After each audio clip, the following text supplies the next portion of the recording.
Em 2014, a OnePlus ela lançou o OnePlus One, que ficou conhecido como o primeiro flagship killer, que na prática é um telefone com specs, ou especificações de um topo de linha, mas que te cobrava o valor de um intermediário. Na época ele custava $300, o que hoje daria uma conversão direta para R$1.518, mais ou menos, né? E logo depois veio o Poco F1. Quem lembra de lendário Poco F1? Então esses eram celulares que eram considerados intermediários premium, ou seja, eram celulares que te entregavam uma experiência premium de fato, tanto em software quanto em hardware, e não te cobrava o rim por conta disso, né? Não te cobrava o preço de um top de linha. Mas de uns anos para cá, essas categorias ela foi perdendo sentido, e à medida que foram lançando vários celulares, essa categoria perdeu completamente o sentido. Hoje em dia ela não faz sentido nenhum.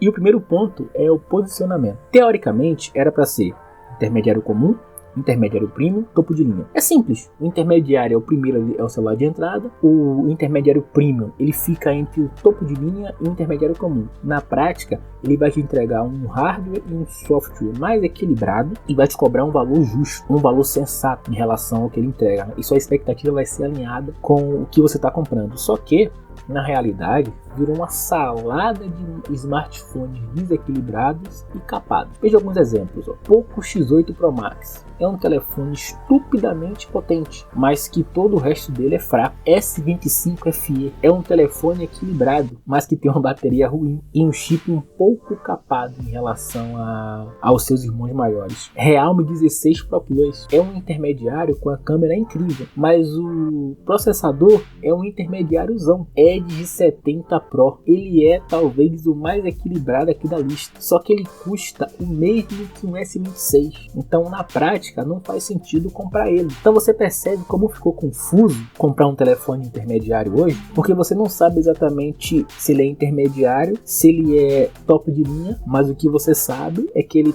tá te cobrando muito mais caro. A efeito de comparação, voltando aqui para os intermediários, o Edge 70 Pro ele tem um Dimensity 8500, o Poco X8 Pro ele também tem o mesmo chip, só que o Poco X8 Pro fica entre R$1.900 e R$2.300. O Edge 70 Pro ele fica entre R$3.500 e R$4.000. Ou seja, ele custa quase o dobro, só que ele não entrega o dobro.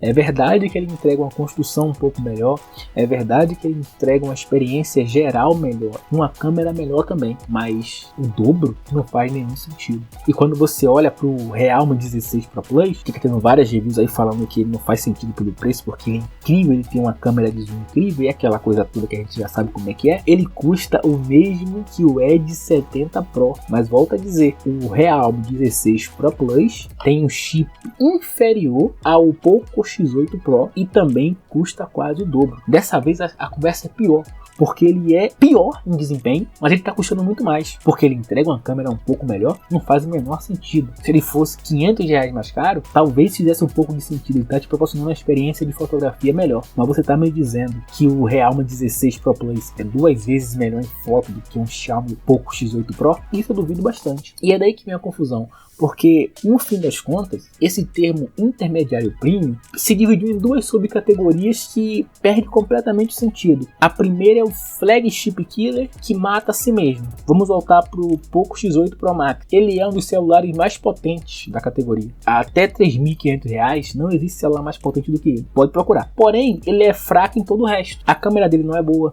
O software dele não é tão bom. Aí você tem a outra subcategoria, que é o quase premium ou quase top de linha, que é o S25 FE, por exemplo, que te entrega o mesmo software do S25 Plus e do S25 Ultra. Porém, quando chega na hora de hardware, ele é propositalmente mais fraco. Só que ele não é barato. Hoje em dia ele está um pouco mais barato, mas a versão de 128 GB, que é um insulto para o consumidor. Onde eu quero chegar com isso? Se você quer um intermediário, você vai até um Poco X8 Pro, um Galaxy A56. Acima disso, é muito mais interessante você juntar um pouquinho de dinheiro e comprar um top de linha, porque você vai ter a experiência completa, do que você comprar um telefone que é muito potente, mas que deixa a desejar em outros aspectos. Mas enfim, essa é só a minha opinião. Muito obrigado por ter visto esse vídeo. Se gostou, dá like, comenta aqui a sua opinião, me diz o que você achou, compartilhe esse vídeo, se inscreve no canal e até a próxima.